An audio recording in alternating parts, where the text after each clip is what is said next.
full course yellow is deployed. Full course yellow is deployed. Yes, hello everybody, and welcome to another edition of Full Course Yellow in Pit Lane's weekly live get-together, where we talk about all things motorsport and then a little bit more. We'll be, once again, hopefully getting through the show nice and quickly tonight, bearing in mind that we do have a match against India playing in the Champions Trophy tonight, depending on what the weather does, but I think as it's in Dubai, it's probably fairly safe to say that it'll be dry. Speaking of weather, joining us from Queensland is Mark Jones. Jonesy, welcome to you. Now, are you ready for the big event? No, there we are. So Mark is not ready for the big event. For the big, well, he is ready because he's muted. He doesn't want to hear us scream when the cyclone hits. So that's coming up. No. Not ready at all. We've got, and I noticed your use of the term event there, picking up from our Premier, Chris Afuli, who referred to the incoming cyclone as an event for the entirety of the press conference. And I thought that was a fascinating choice of terminology. It is an event. Well, I mean, like if you're not gonna get the opening round of the AFL, you need something to replace it. And what could be bigger than the total annihilation of Brisbane? No footy on Thursday night now against. Looking forward to Thursday night. That's something big. The big deal is no footy Saturdays anymore. Only KO and Foxtel have got it. Just about to hit home. But there is there is no footy, Doc. It's not that we can't see the footy. There is no footy. It's been canned, and it's not just. Oh yeah, I know all that. Well, the MC, as they said in the news tonight, the MCG's empty. They could use that. Geelong said they'll have them down there. Geelong said they'll invite Brisbane down there. They could have them. And the weather will be delightful, as we know. It's always paradise one day, paradise the next day. It is just Geelong is it's the French Riviera of Victoria. No. But anyway, big weekend. Of course, is taking a holiday now as well. So it's not just the footy. That's. Mind you, though, round one of the Queensland Racing Drivers series is going ahead as planned on Queensland Raceway on Saturday. Or what's left of Queensland Raceway on Saturday. Oh, it's pretty sturdy. I mean, it's been flooded once or twice before, so... Tony Quinn will just journey out and just hose it all down. It'll be as good as gold. Yeah, Tony will sort it out. Tony's not going to let a little thing like a bloody cyclone get in. Bloody cyclone! I'll tell you what to do with the cyclone. Our neighbours are the Royal Australian Air Force Amberley, so they could whistle them up and drop a bomb on one corner of the land and create a new drainage channel to drain the circuit. Easy done. I'm sure they'll do that for the Queensland State Championship as well. Speaking they've of, been a little bit busy lately. They've had a few Chinese ships running around the country they've been chasing, so they might have been indisposed at the moment. They're not chasing anybody. There's more YouTubers with drones chasing the bloody Chinese than there are Australian military. Chinese military? What, really? Yeah, I saw it on YouTube. Wow. Okay. Hey, I better call someone. Yeah, we better. Yeah. But not Donald. Don't call Donald. He's not taking our phone calls. He's not taking our phone calls anymore. He's not taking anyone's phone calls. Except Putin. He takes Elon's. That's about it. He takes everything. Yeah, not just his calls either. Elon's got a bat phone that goes straight to him. Yeah, the guy who thinks T-shirts are good for the White House.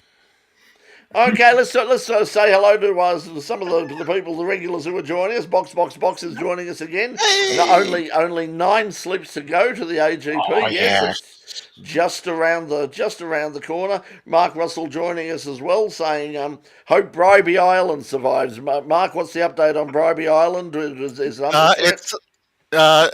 Well, only tangentially because the cyclone's going to come over Moreton Island. Which is the middle of the 3 islands in Moreton Bay. Bribey Island is the northerly one.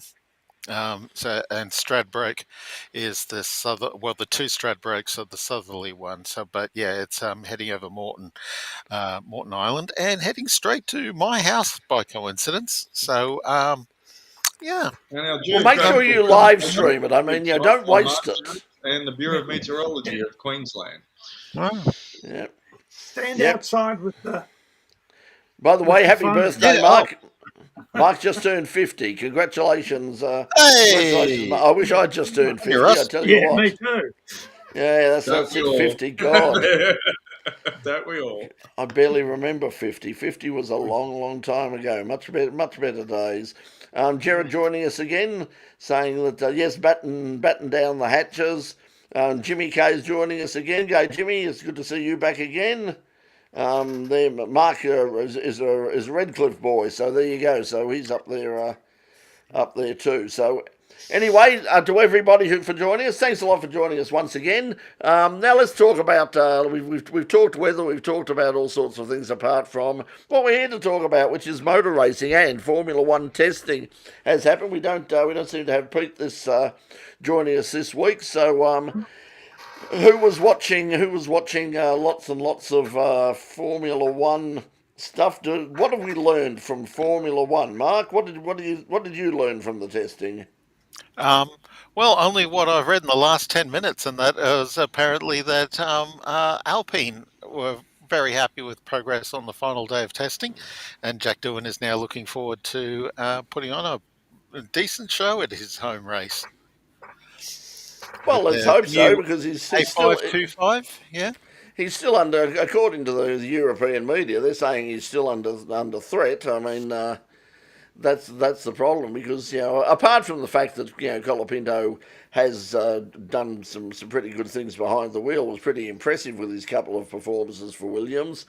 Although he did go off the boil a bit later in the year, but there's all that lovely South American money just waiting there to flood in the moment he gets the go ahead. So.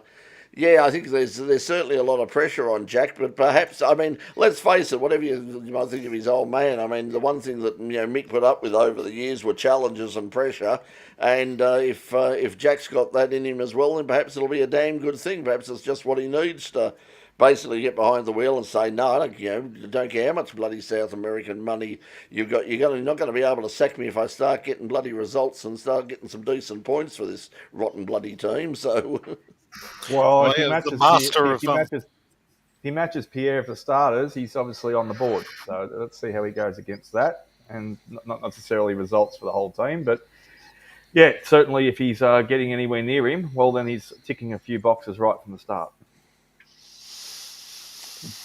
Yeah, something to tantalise, along with the. Have any of you guys sampled the Oscar Piastri burger? No, I saw him on the news with it. It's a little bit dark, a little bit. They've used one of those buns that the char grill version, and they got the charcoal. They're not cheap, I tell you what. I've seen it. I nearly bought one the other day because there's a grill, because it's for the chain grilled. There's a grilled literally just like as Doc would well know, literally across the road from the office, the In Pit Lane office in the city, and there's one across. And as they came out, and I thought, because it's everywhere, and I looked at it, but it's got very good reviews so far. Although one of the reviews I saw, the guy had obviously was not particularly au fait with the whole concept of the of the charcoal bun. He took sort of, I think he thought it was something on the outside, and then he bit into it and found out that the interior is black as well, and he sort of freaked out and went, Jesus, the bloody inside of the bread's black as well. What the is going on here? Anyway, we'll better get it back on track, because Brett did ask the question, what we learned from testing. I'll do a couple of summaries. Mini DRS is a big thing. McLaren got their hands smacked last year, but with no penalties. But it seems like they're back at it again in a different way. Mercedes has jumped on that wagon, and their wheels are wiggling a little bit too. Red Bull is apparently behind the 8 ball a little bit. Third day of testing, they were still throwing dye at it to see some of the aerodynamics and the wind tunnel type stuff. So apparently McLaren's the benchmark. Red Bull are just slightly behind. Mercedes and Ferrari are head to head. both attaining the speeds throughout the track. I'm sure you've heard all these bits and pieces, even in 10 minutes. Williams has stepped up to the plate, which is no surprise to James Vowles and all the rest of the gang there in Carlos. So they're up apparently around the Alpine sort of levels at the moment. Stake, Sauber's apparently going to be in a bit of trouble this year. So they reckon they might just tank it and halfway through the season start focusing on 2026 like the rest of them. I think they're basically doing that already. I think that there's certain teams that are just saying, look, we're just treading water for this year. I think Aston Martin is another one. I mean, they're just waiting for the Adrian Newey miracle to occur, and he started the other day, so he'll be diving in, and he's apparently not sort of doing anything at all on this year's car. His focus is 100% on the new regulations and the new car. So so that'll be interesting to see what he comes up with, because obviously he's the master of sort of finding loopholes where there are none supposedly there. They said they reckon they've been very diligent in making sure there are no loopholes, but if there's any, even the smallest microscopic loophole, Adrian Newey will find it, and he'll draw it on paper, just like the old people used to do, and sign it in the corner. No shortage of them here. Yeah. Anyway, they're all trying different new front wings, so they're having a crack at that. Red Bull are experimenting even on the third day, with the one on the first day and the third day were completely different. A bit actually like the Mercedes ones and the Aston Martin, funnily enough. That's what Red Bull are trying out. They've got some more little dampeners, a little more winglets and stuff like that down the front where the nose is. They're mucking around. That seems to be the deal with a lot of the teams. It seems to be what the two areas where there has been sort of fairly substantial changes or noticeable changes has been at the front, and not just the front wing, but also with the front suspension and the steering rods as well. Mercedes have got a new steering rod arrangement, which is very much like Ferrari's from last year, and Ferrari have gone from a pull rod suspension to a push rod suspension, which they were sort of the last. Everybody else has been push rod for ages, but apparently they've moved. And don't forget the flangey bit. The flangey bits down the side. Ferrari. I love the flangey bits. I haven't seen the flangey bits in years, but those flangey bits, memories of the flangey bits. Yeah, that's why I use that term for fun. But down the sides of it, above the down the sides, around the top. It doesn't matter. I just like flangey bits. Oh, I just love those sensor racks that they use occasionally, which looks like the cars have driven through an old screen door. Yeah, right. Yeah. I forget. I don't know, Richard, if you remember it when we were at William Tote's yes, seminar I probably do. years ago. But do you remember his formula for the high vis flow paint? Because he said if you want to make your own, here's how you do it. And I forget what the formula was. Yeah, now. it was olive oil and a couple of other things. Yeah, there were a few things, and I thought, that's interesting. Yeah. What's the part, Richard?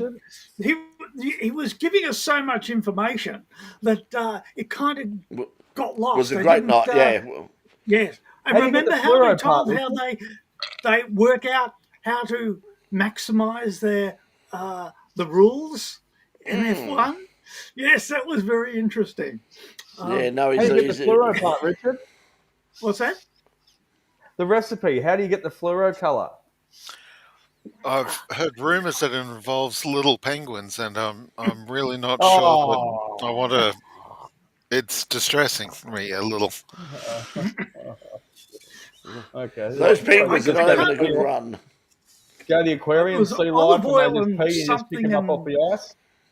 Yeah, I forget what it was. I mean, because he said, I think it was just basically. I think it was some sort of like a powdered dye that they use. That and it's mixed in with olive oil, and I think there was like corn flour. There's a whole bunch of just basic things you could just go into almost any store and buy and basically apply it to your race car. and make sure you've got plenty of people around the track taking lots of photos, and you can basically get a good idea of what what your aerodynamics is doing. Something perhaps for the XL, Richard. You can see where you're losing the downforce, going through turn one at Phillip Island. Well, the other thing is you could strap a trailer onto the back of your car with a big square box on it, and it would give you similar results, I would have thought. Oh, look, I know someone who actually built a small wind tunnel that they strapped to the side of their road car and took it out on the freeway, and just it was a perspex box with a funnel in it, and they basically built and they put a model of the race car in the perspex box and took it out and sprayed sort of some sort of mist on it, and took photos, took high speed film on it, so they could see what it was actually doing. So that was a long time ago, but they did that years ago. Well, I remember my dad's lawnmower. I do remember stories about how Lamborghini developed the aerodynamics for the Countach, which was basically put tape little bits of string all around the car, and then take it out onto the local highway and have a chase car pull up alongside with a photographer in it and take pictures of what the strings were doing. Yeah, that's the traditional one. The wool tufts is sort of the traditional one, which they've used for years since the 1960s. You just tape the wool tufts to the car to the various flat surfaces, and then you just basically follow it around or paste it with a film with a camera car, and basically see what you're looking for. Is you're looking for it for each of the tufts to be nice and straight. But if you see them, and you'll sometimes see them if you're going down the main straight and suddenly they're wobbling, it means that there's turbulence. But if they're going, sometimes you'll see them actually go back the other way, and that means that something really weird is happening, and there's an ultra low pressure area just in front of that, so you can sort of look at it and go, hang on, what the hell's causing that? That shouldn't be happening. So you can learn a lot. There's lots of ways that you can do. So when are we booking a private testing for Richard around Sandown? And what car do you want us to follow you in, Richard? I can probably get hold of Calder for you. Yeah, I think we'd be better in the Renault, I think. Yeah, an orange flare mount to the front of a car for a drive with a car filming it. Hey, that'd be just good to look at. I mean, that'd just be fun. Yeah, that would who cares? Who cares what the aerodynamics is doing? Do that at night, and through the Burnley Tunnel. Yes. Oi, now you're starting to attract some trouble there. Maybe just in the back roads out here at Garfield will do. Sounds better going in through a tunnel, mind you. Yeah, sounds great in the tunnel, but the tunnel's already got its own flary lights. They're green ones. They go 80k an hour, and no one pays attention to them anyway. Yeah, Paul. So Richard's problem at turn one is the pressure he applies with his right foot to the right side pedal. Yes, not enough. Yes. Keep it flat, Richard. Keep it flat. Absolutely. Couldn't agree. Take advantage of that advanced ground effects on that Hyundai XL. Yes. Plenty of side drafting going on in XL racing. Tom Reed saying Adelaide Festival or PI Classic. Well, we'll certainly be down at the PI Classic because the budget doesn't run to Adelaide. Adelaide, I would love to see those shadows. I think that would be amazing. They're a car I've always wanted to see. In the flesh, I saw the Formula One version at Goodwood, and I saw a couple of the Can-Am cars when they came out years ago. But I think there's the one with the little wheels that's out here. There's sort of that bizarre thing. That's almost square. Yeah, that's bizarre. That's here as well. There's also, I think actually the Formula 5000, the Dodge powered Formula 5000 might be out as well, and I would love to see that. The thing about the Adelaide Festival, though, it's a bit like Goodwood in that you've got amazing cars and amazing drivers, but it's not a motorsport event. I mean, Phillip Island, they're racing. Phillip Island is, they're real racing in real racing cars.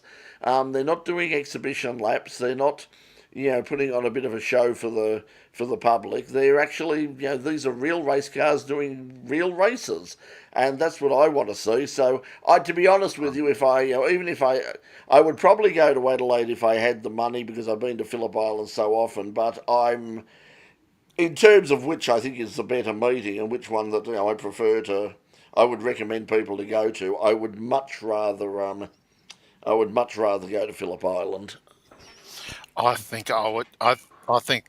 Well, what a bucket list for me is to see a proper grid of Group Q and R race cars at Phillip Island Classic. Well, last year's was fantastic, and this year's not bad as well. Speaking of which, it's in the bottom ticker as well. In Q&R race cars, one of the competitors will be Thomas Randall, who'll be driving a March 772 Formula 2 car.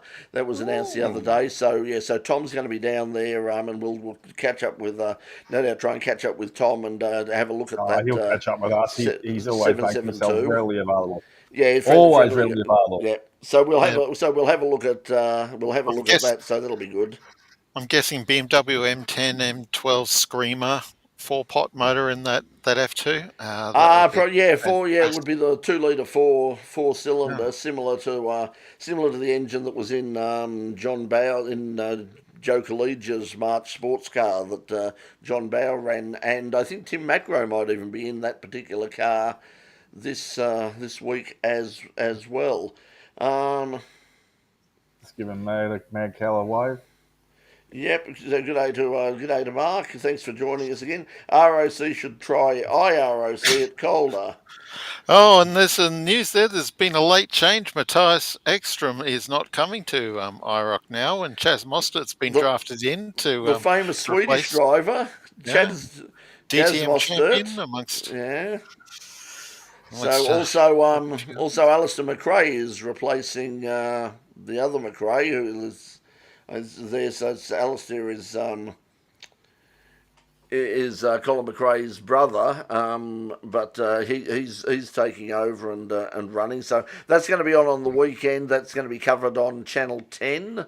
They're going to have, I don't know what the hours are, how much of it they're covering, but Channel 10 are getting behind that. So that's coming up this weekend as well. So there's no shortage. I don't know. I haven't heard anything about live streaming from Adelaide. I think they did a little bit last year on and off. But Paul at the Formula One Grand Prix, Roger Churnside, our mate Roger the Hat, Ray Begg and several others clock up 40 years of Australian Grand Prix, and Paul himself clocks up 40 years next year because he missed the first one in 1985. I knew there was something lacking at Adelaide in 85 when I was there for the first one. It was knackers. He wasn't there. Good time to bring it up. I spoke to the gentlemen that are surrounding me on the screen right now and listening in. I have got a preview of, like I do each year, of the Formula One Albert Park Grand Prix circuit here in Melbourne. A little bit of an exclusive. I will be on one of the gates, making sure all the riffraff behaving themselves. However, I get the privilege of joining and a bit of a site tour tomorrow night for 3 or 4 hours. So if I'm allowed, I will take a few happy snaps, some for the family photo album, like you do back in the 70s. I will ship them off to Brett, and Brett, if he's allowed, we can put a couple up and do a little bit of a preview. Yeah, that shouldn't be. I'll try not to take a picture of the trophy case without the trophy like I did last year because I'd stolen it and brought it home with me. But I'll try and keep it track related, and if there's anything that looks pretty and bright and shiny, I will find a way to get a Swifty in. By the way, good idea, Box. I get there. Get those marshals to present the trophies during. Wouldn't that be nice? Instead of having all of the sort of the shiny ass people from the FIA and Motorsport Australia and all the rest of it, if they said, and presenting the prize for second place is Mr. Roger Churnside, Chief Flag Marshal, that would be a very nice. It's not going to happen, but it would. So it is a good idea. It's a very nice idea. Good day to Mark Goldsmith as well over in South Australia. Good day to Mark. How are you? And they've of course got Malala coming up in April as well. The Malala Historics, which is always a big meeting, and they'll have I think they've got the sports stands over there as well. Oh yeah, And they another could meeting not have later on in the year. could not have historic sports sedans at Clem Smith's place. Yeah, well, that's true. Yes, it is a spiritual home in many respects, and it's great to see them, and no doubt there'll be tributes paid to the late Brian Thompson. And speaking of which, as we sort of said last week, that every time we come on now, we're sort of saying goodbye to someone. We've said goodbye to Tomo and to Phil Kirkham, and you had someone up there in Queensland that Grant Watson and Watson there. So yesterday we heard the news that an absolute legend of the sport, and probably people don't realise the huge contribution that he made, not just to motorsport in Australia, but to motoring in Australia. And that, of course, was Alan Hamilton. And Alan's father, of course, got in very early and brought the first Porsches to Australia. And Porsche weren't keen. They thought there would be no market for these strange little sports cars in Australia, and they really didn't think that they'd be suited to the market over here. But they were brought over here, and they were entered in the Round Australia trial, and then Alan himself raced them in the Australian Touring Car Championship, nearly won it. Back in the days of the 911T, and it was a TR. Yeah, they actually turned it into a touring car by putting in a very, very low mounted seat, because the way that they decided that it was a sedan was by measuring the headroom in the back of an average person. So they made it like a really thin seat. So people got in there and said, "Yep, there's that much space."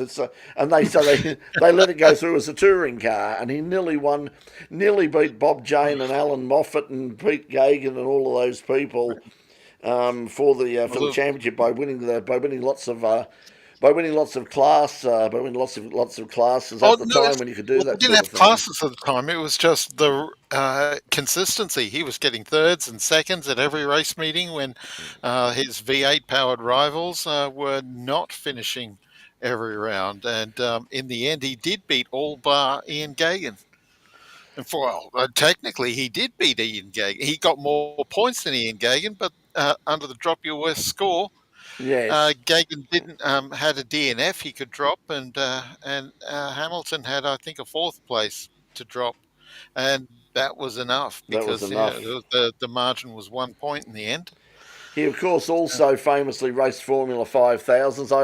I'll never forget that amazing day, the Australian Grand Prix at Sandown, the 50th anniversary Australian Grand Prix, where he had that massive crash in the Lola T430 down at the old Dunlop Bridge. That was a huge accident, and as was pointed out, he suffered from the after effects of that for the rest of his life, and basically gave up regular competition driving himself at that point. But he ran a couple of Porsches, a 935 for Alan Jones and a 944 Turbo for Colin Bond in the Australian GT Championship. Ran a 934 for himself, which was also, and that'll be at Adelaide on the weekend, the red 934 that later Alan Moffat also drove as well. And then, of course, he came back currently with the Bowden collection. Right. Okay. So so that's where that car went to. That car was a regular on the club scene around here. A guy called Winston Kim used to drive. You'd go to a sort of a club sprint out at Calder or at Sandown, and you'd see this state of the art 934 Porsche there that he managed to get hold of, but. He ran that, but Alan, of course, with Formula 5000, was a huge backer of Alfredo Costanzo. With the first of all with the Lola T430, and then he had the Tiga the McLaren M26 that he converted into a Formula 5000 car, and then with the Tiga with Formula Atlantic Pacific. So. He was very heavily involved in that. He was last time we spoke to him on the show, he'd built his own sports car that he was trying to get up and running as a one-make series thing, because he was always saying that there there was really nowhere that, there was nowhere affordable for people to go. Like, as you said, in the old days, you'd go out and buy a second-hand MG or a Clubman or an Elfin or something like that, or build a kit car or something. You could go racing, but you couldn't do that in this modern day. So he built this sports car thing and showed it off at the Melbourne International Motor Show. And we spoke to him out there, and he was very, very keen to do that. And he came on the show, came into the studio to talk about it some months later as well, but it never actually took off. And then, of course, he bought back his McLaren M10B Formula 5000 that he raced himself back in the day, and put Alfredo Costanzo back in that car. And that car eventually was on sold to Joe Ricciardo, Daniel's father. Not sure. I don't think Joe's got it now. I think he's sold it on as well to somebody else. But yeah, great. So a great history, and a lovely guy, and sort of our condolences and thoughts with all of his many friends and family, and valet to Alan Hamilton, one of the greats of Australian motorsport. Okay, two wheels, Doc. I mean, we had the opening round of the MotoGP on the weekend in Thailand, and everybody was hot. Everyone was complaining about the heat. It was hot. Just everyone was getting burnt, and it was horrible. Especially Jack Thriller. Yeah, especially Jack Thriller Miller, but I'll get to that in a second. Damn hot. He got a little bit hotter than most of them did, but we'll get to that. He had a bit of Actually, before we do that, Doc, could I just do there? I just want to get, because watching us from New Zealand is David Abbott from the New Zealand Formula 5000. He actually was the owner of the Lola T430 that Alan Hamilton said, and he's saying here a huge help in rebuilding the T430, which was written off at Sandown while chasing Graham McRae into second place. Very, very lovely man, and supportive of our efforts to keep the 5000s going today, but always cautioned as to how dangerous they can be. So rest in peace, Alan. So David had it was an ex-Team VDS car. It had been modified considerably when Alan raced it. It had the Lola T332 front nose sort of sculptured on it with the wings and all the rest of it. And then when David was running it, it was returned back to its original, more of its original thing as the bracket racer. They called it the bracket racer because it was essentially a Formula 2 tub, and they just sort of bolted on bits and pieces, brackets everywhere to turn it into a Formula 5000. But it sort of worked. It was a scary thing, as David would no doubt be able to tell you, because he drove the bloody thing. So there you go. So good to hear from you, David, and glad to see. Would love to see you guys back in Australia very, very soon, and see you back down at Phillip Island or somewhere else again in the future. It'd be fantastic to see more of those 5000s back there, and some more of those New Zealand cars coming across, or vice versa, because was watching some of the Scope Classic and a few other things they got some fascinating cars over there, some really interesting stuff. It'd be great to see it. Okay, Doc, let's MotoGP again. Yep. Just a quick roundup. Yeah, no, it's they had the sprint race and they had the full race. Sprint races on the Saturday, full race on the Sunday, as per usual. They've got the new rule this year where you have to change bikes, so that adds a little bit of a dynamic to the race as well, though, too, and gives the teams. But hopefully, no one drops one during the year. But it's going to be a funny graphic and a bit of a great YouTube video if they do. Crazy domination by, obviously, Ducati as usual. So it was the Marc Marquez Cup, not the Ducati Cup, pretty much for the weekend, with Jorge Martin, as we discussed the last couple of weeks, and Brett's put on the ticker as well too.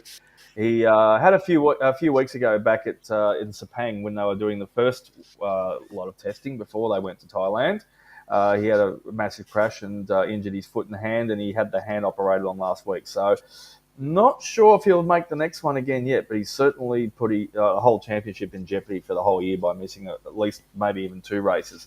So anyway, getting back to it, the Marquez. Alex challenged Mark a little bit. It was great to see. Obviously, they're riding on very similar bikes this year because Ducati, as I said earlier, a couple of weeks ago, have decided that they are going to run with the 2024 Ducati spec model with just some slight suspension and ECU / electrical upgrades, but it puts more of an even playing field with the satellite teams.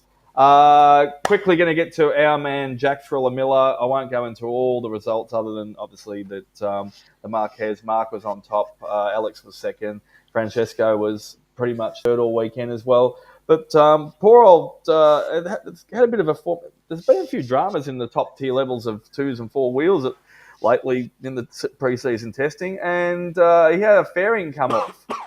It was just a one of those maybe little screws or one of those rivets or grommets that hold the fairing on. So that hit him, I think, about lap 8 of fairly on the race, and pretty much going down the straights, he was using his arms to hold it down. And by the time it got towards the end, it was not much of the fairing there, and he was getting burnt harm. So did quite well for most of the race. Jack stayed at about 5th. He was at about 6th, 7th, but unfortunately dropped to 11th. And yeah, he's got some degree of burns on the arm. So not too well. Special AI Ogiera did quite well. The Japanese rider, just checking here off the Trackhouse on the Aprilia, he got 5th in the main race. And well done to Somget Chantra, who was riding for the Honda LCR team, the satellite team. He finished the race only 30-odd seconds behind in 18th, but well done. It was his inaugural Grand Prix, first step up to that. And, yeah, a little bit closer in the field for the whole race. There wasn't as many getting lapped as usual, not quite as many getting crashed. So, yeah, the testing seems to have done the job for all teams, and we look for some good racing for the rest of the year. Thanks. Australia had a good result in Moto 2. I think it was that there was sort of an Australian rider on the podium in Moto 2. So Moto 2 or Moto 3. I know Joel Kelso had problems. Had a quick check of that one. Yes, what the result was. Yeah. Well, it didn't quite go because we were down at Phillip Island chasing RX8s and huge, absolutely huge field for the Toyota 86s for the scholarship, and just fabulously close racing. Also big fields for the RX8 Cup. They made their regular sort of once a year journey down from New South Wales, and there was another big field of them as well. Also, there were quite a few of the cars that are going to be in action this weekend at Phillip Island Historic were down there for the Super Sprint, taking advantage of that to get some practice laps in. So you had Brian Sala's son, in fact, who has been racing in Formula V and a few other things. He actually was behind the wheel of the Matic A50, so he was out there. Robin Splatt's March. Formula 5000, his 722, but the Formula 5000 version that was, or 72A, that was out there as well. So yeah, a few of the cars, a few of the old sedans were out there. So a good field. We've got interviews and some action from that meeting. Once again, I just got to get around to it. As I keep saying to people, the whole idea of dropping the weekly television show was to try and get some time back in my life again, because you're sort of spending 70, 80 hours a week in an editing bay and all the rest of it. And right now, because we don't have to be on air tomorrow night on Channel 31, I can sort of let that go a bit, and I've got some other things that are far more important on at the moment to worry about as well. But look, it was great racing, great day. We went down on the Sunday, so unfortunately we missed the supercarts. There were a couple of supercarts down there, but the supercarts race Saturday, and then we had lots of races for the Toyota 86s on the Sunday, and also for the RX8s as well. And as they were, so we got some interviews. we also caught up with a guy with a fascinating E8 Holden sports sedan powered by a Nissan GTR engine. And you'll see that coming up. He was very relaxed, wasn't he, Doc? Our friend with the Yeah, EH. He wasn't much. You know, he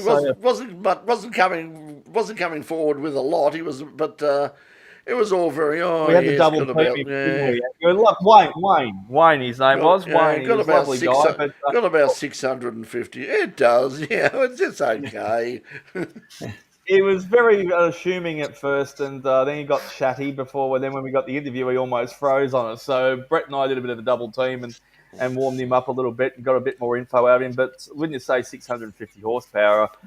Yeah, the Godzilla engine or you know whatever you want to call it sitting underneath there. It's just a little timepiece. Really, it's the huge, massive turbo that they've just bolted to the side of it, and let's just say it was overshadowed the engine a little bit. And, it was absolutely. Let's see how much it flows.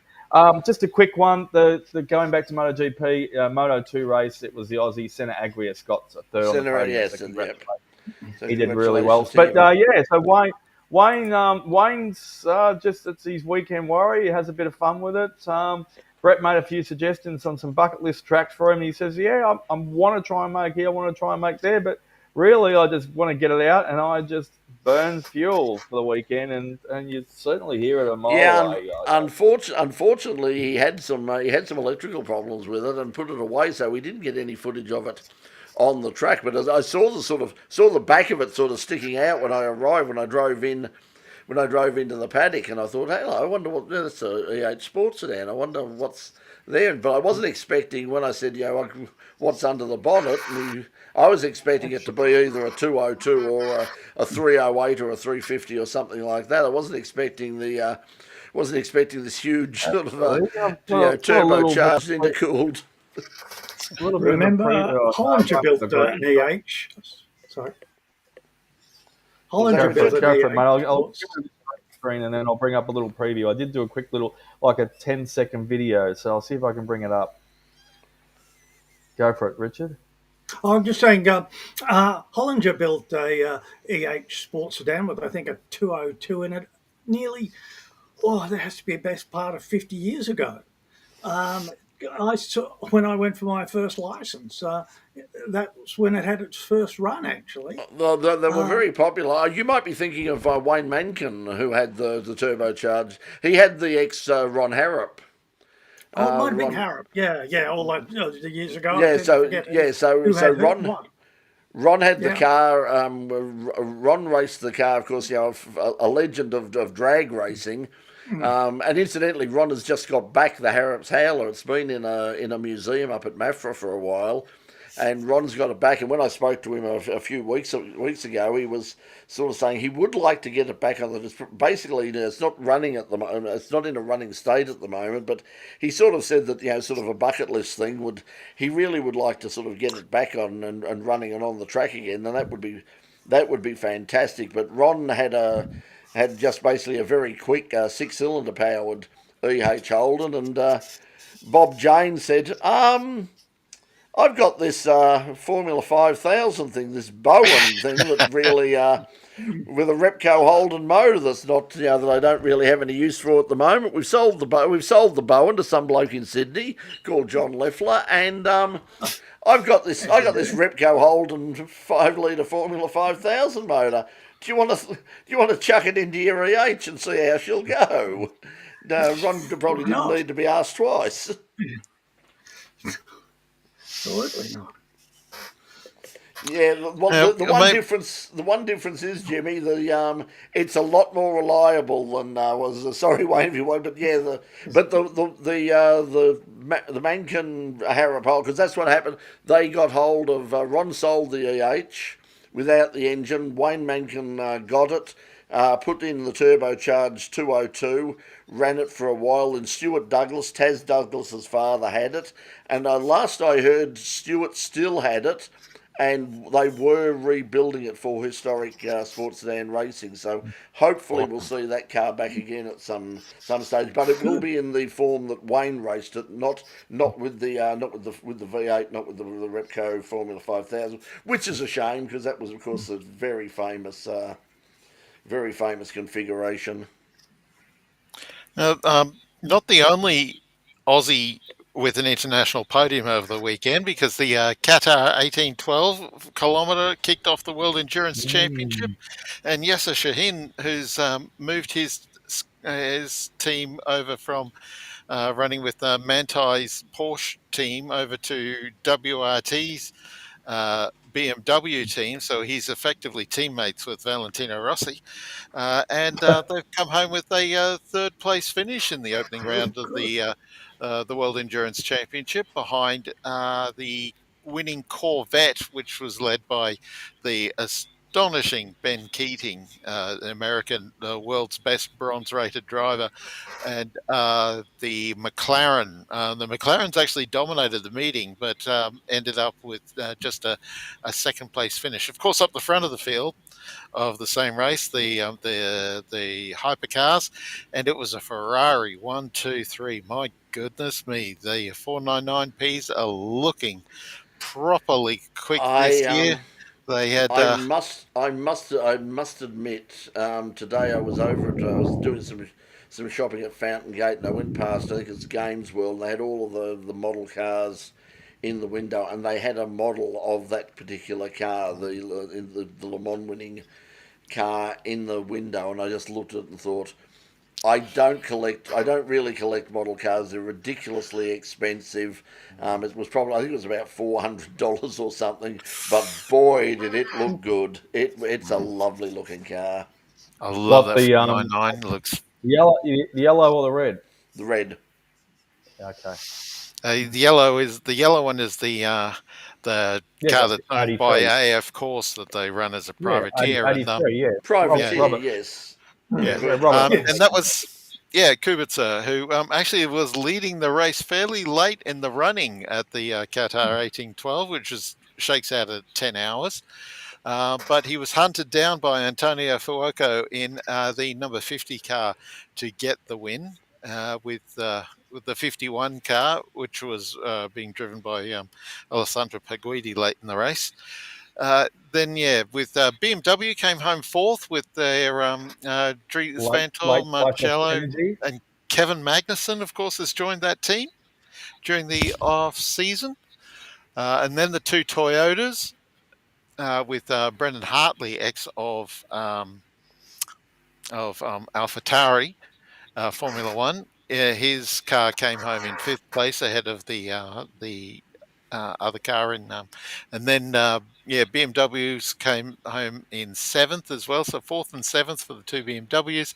The Cadillacs, my goodness, one of the Cadillacs came home eighth in an perhaps undeserving result, but maybe deserving though as well, because they could have put on a much better result had they not driven into each other. Yes, that was. They were very, very fast, and of course we had the debut of the Aston Martin, which sounded magnificent, as do the Cadillacs. Normally, who'd have thought? Normally aspirated engines sound better than turbocharged ones. Who'd have ever thought? But anyway. Well, Really? Unfortunately, the Aston Martins were convincingly the slowest of the hypercars. They were no real threat to any of the other teams in the championship. So we can only look forward to better things from the Valkyries as the season progresses. Well, we've got 62 and Matt Campbell in. Yep, Matt with the Porsche. Yeah, Matt Campbell finished 11th in the end, out of the points, just behind the team number 5 car. So the Porsches and the Peugeots were just not quite there. Peugeots were a little quicker than the Porsches, but they finished either side of the two cars in 9th and 12th. Yeah, with the two Penske Porsches in between them. And the Alpines were fast but troubled. So, as is always the case with the Alpines, but they've announced the entries for Le Mans. 62 cars for Le Mans. Unfortunately, in the LMP2 category, the team of Romain Demar was hoping to get an entry, even though they didn't win, and that was the car that Australia's James Allen was going to drive. Now, so at this stage, that car has been refused an entry.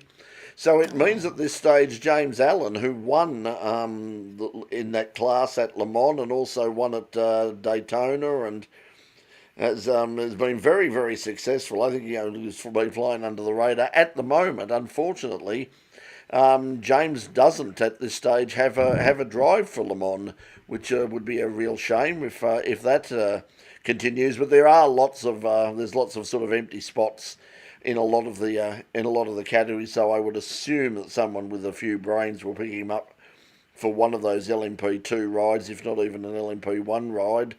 At the moment there's 4 Australians, Matt Campbell and Yasser Shahin, who we spoke about, but also Stephen Breton Grove will be in one of the Mercedes, the return of Mercedes to Le Mans, and they'll be in one of those cars in LMGT3.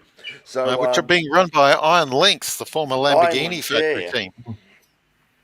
So so they should be the cars at least should be competitive, and hopefully Steve has recovered from the big crash at Bathurst from the 12 hours. So hopefully he'll be back back in action racing at Le Mans again, because and if you're thinking, I don't know whether Steve's actually raced at Le Mans as well, but if you think Bathurst is a challenge, wait until you try Le Mans. It's a whole other level again. So. So a comment that you made about 5 minutes ago, Brett. I have an argument for it. You said about involving the hypercars or the LMP 123s or GTs, whatever you call it.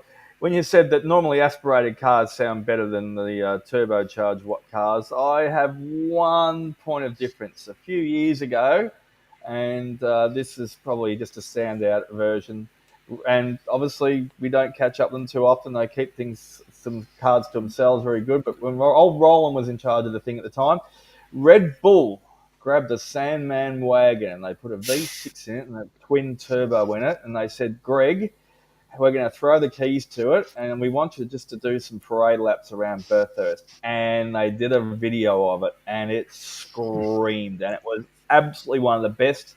Have a look it up on YouTube. One of the best fun things, and sounding wise, twin turbo V6, and it was off its dial. Check it out on YouTube. It's probably got a few million hits by now. Have a look at the Sandman Red version concept car. They put it together for a bloody weekend, and I think they pulled it apart in the next 6-12 months. It never ever grew any legs. But it was just a bit of fun that they were, because depending on which way it was actually sort of a bit more than that, because they were testing it. They were testing that engine as a possible replacement for the supercar. That was the whole idea, was to sort of see whether. But I think once they saw it and once they heard it and all the rest of it, and once they heard what Ford had to say about that, it was like, nah, that's not going to happen, guys. So that was the end of the. That was sincerely quick. It was a handful for even Greg Murphy, and he was. Good night. But yeah, Greg had a lot of fun with it, putting through its paces, and it was off its dial. Crazy stuff. Fun. Okay, so we better head off in a second. Paul's saying, High Tech Oil Super Series at Winton. I didn't see any of it at all, but it does get quite good coverage on KO and online, and so Kobe Williams did really. Kobe Williams, absolute standout performer, had cleaned up for the weekend while he was up there. I did watch the whole of day one. I haven't watched much of day two yet. But yeah, Kobe Williams, a friend of the show many years ago, so I seem to be able to do this every week. We recognise someone that Brett's reached out to and came on, so he did quite well in his little open wheelers section there. The IRC, the Mark car, the IRC cars, they sort of race one they were really good, but the race two they sort of decided to get tangled with each other, and there's a few mechanical difficulties. But yeah, it was from all viewing very warm up there as well. They reduced some of the races by a couple of minutes to actually try and salvage some of the vehicles for the following day. But Yeah, do you watch it, Richard? Yes, I did. Oh, I hadn't watched all of it. I've watched a fair bit of it. Yeah, it was good racing.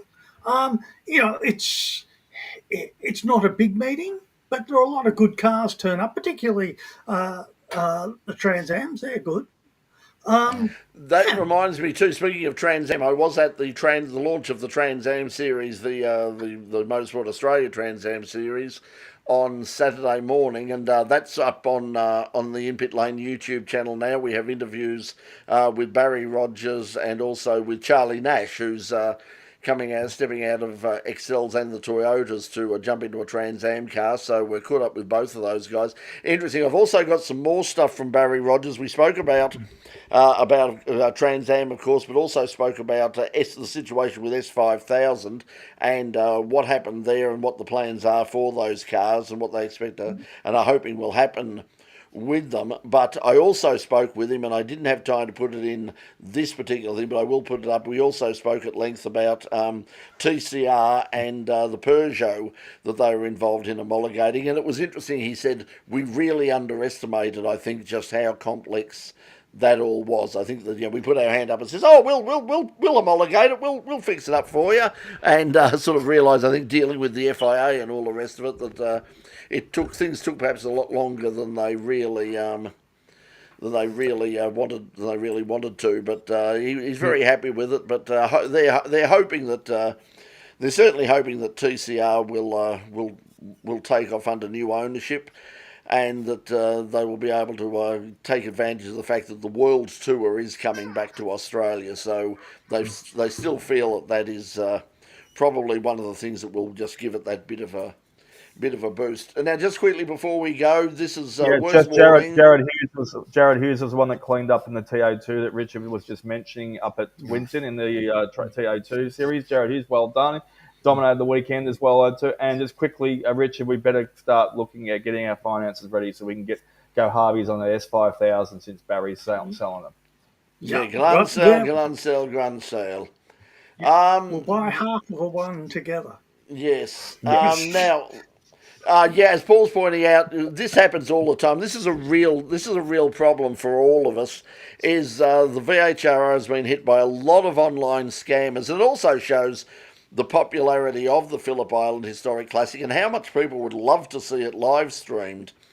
But it was interesting on the weekend. Spoke to someone, no names, no pack drill, but spoke to someone down at the island about the whole live stream situation. And look, it's safe to say that unfortunately it's the problem that we had within Pit Lane with the show on Channel 31. The figures just do not add up. If you want live streaming, it costs a lot of money, and we're not talking, $5,000, $6,000, $7,000. We're talking 25, 30, 40,000. In fact, I was told that the one quote they had for Phillip Island was around $78,000, which is very believable. That's still doing it on the cheap. If Channel 10 or Channel 7 or Foxtel were doing it, you're looking at a budget. I believe the budget for the Sandown 500 a few years ago was $1.7 million. So when you think that it is not as easy as people think to live stream, and the fact that we somehow pulled off all those live streams of the bloody Formula SAE for all those years for a few $100s is I don't know how we. Well, I do know how we did it. It was bloody hard work, and we literally put ourselves in hospital with it. And hot, and very hot too. Damn hot. Yeah. Well, like I said, we did. We ended up with about 3 people in hospital over the course of doing that because of just basically doing 20-hour days in 40-degree heat. It was a stupid bloody thing to do. But anyway, we did it. Supermarkets are almost closed, and you haven't eaten for the day. Yeah, well, that was it. We never ate. We didn't get anywhere near enough. And suddenly we're back in Melbourne at 2:30 in the morning. Suddenly realising, and it was Darren who turned around and looked at his watch and said, "Do you realise that we've been up now for 26 hours?" and I would have passed that. Yeah. Well, some people did. It was very dangerous. It was really dangerous. And that was probably not on a lot of Saturday night sleep either. Oh no, there was nothing. It was three. It was three 18, 20-hour days. Then the last day was literally 26, sort yeah. of 20. Well, it was. I think it ended up at about 28 hours. I got home. We'd been to. We shot up at out at Calder. I got home here at about 7 a.m. The next morning, having left here at 4:30 a.m. the previous morning. So to pick up Darren. Ouch. So yeah, Yes. poor boy. Anyway, Anyway. that's it. But we will, as I said, we will try and do something on the Saturday. We'll at least wander around with a camera, even if it's just on the phone. But we'll try and do something a bit more there. But anyway, as Roy's saying here, no chance they're going to sell that many tickets at Sandown either. Hard to see the sponsors covering the cost. Yeah, that was one of the things we spoke about, is that it really is getting to the stage now where they are just having to say to the competitors, people like Richard and all that, hey guys, if you want live streaming, we're going to have to put up the entry fees by a lot. And yeah. No, not for me. It's not worth it. Yeah, and that's what we were talking about. I mean, unless you're at the top, unless you're at the front of the field in a category like Formula Ford or perhaps even sports sedans or something like that. But if you're like running around in the next, I imagine some of the sons of rich fathers and daughters of rich There's fathers. plenty of them. There's plenty of them running around, so perhaps they can pay for it. But I mean, it's not it's not going to do anything for you. But it'd be nice. It would be nice to see some live streaming down at Phillip Island. But yeah, I mean, we've looked at it a million times, and there is just no way that you're going to see any change from about $25,000. It just You and I will have can't do stuff it. around the Exactly. paddock, or poke around and stuff around the paddock on the weekend sometime. Anyway, we'll try to. Yeah, probably Saturday. As I said, probably Saturday. So when you see all the stuff about there's no live stream, just stick to our channel. If we come up and it says In Pit Lane is broadcasting live, that's why you need to subscribe to the In Pit Lane YouTube channel and click the notification bell. That's really important, because then when there is a real live stream, you'll get notified. You'll say, hey, Brett and Doc are down at Phillip Island and they're being silly, so tune in and have a The look at it. two clowns have broken out of the circus. They're down at Phillip Island. They've let them loose. That's it, and and scaring the penguins. Okay, everybody, we'll see you. Okay. We'll catch you. One thing quickly, Mark. Oh, yep. Assuming the cyclone doesn't knock things over, round one at Queensland Raceway this weekend. XL supercars, replica tours, historic Trans Ams, and Queensland production cars, which is a fantastic field, because some of the front runners from the Australian Production Car Championship are Queensland based, and they always get a healthy field. Which, of course, they cancelled the opening round of the Australian Championship. Looks like a So healthy there's a tail few wind. guys. There's a few guys who are looking a little bit toey to get their cars out onto the track. Yeah, well, of course, we've got Bathurst, the Bathurst 6 hour coming out. That's got a huge field coming up. So I would like to get up there. But it's once again those things. You can't go everywhere. We can't afford either the time or particularly the money. And right now I've got a car that I must admit, I used it over a litre of oil getting back to and from Phillip Island on Sunday. I thought, that's okay. And I came out and I drove back in there, and there's this pool of oil like that big on the ground. I went, uh-oh. Checked it, and it was like, no. I filled that up on Thursday, and now it's, through, a third full. So it's getting much worse. Yeah. Not penguins, Not it's a using a seal. zero. That's 30. It's turning into a vintage British motorcycle, isn't it? Yeah, sadly it is. Yes, very much so. Okay, everyone, we'll see you. Hopefully, we'll see you next week, and we might see you down at Phillip Island on perhaps Saturday. Catch you later, everybody. Bye.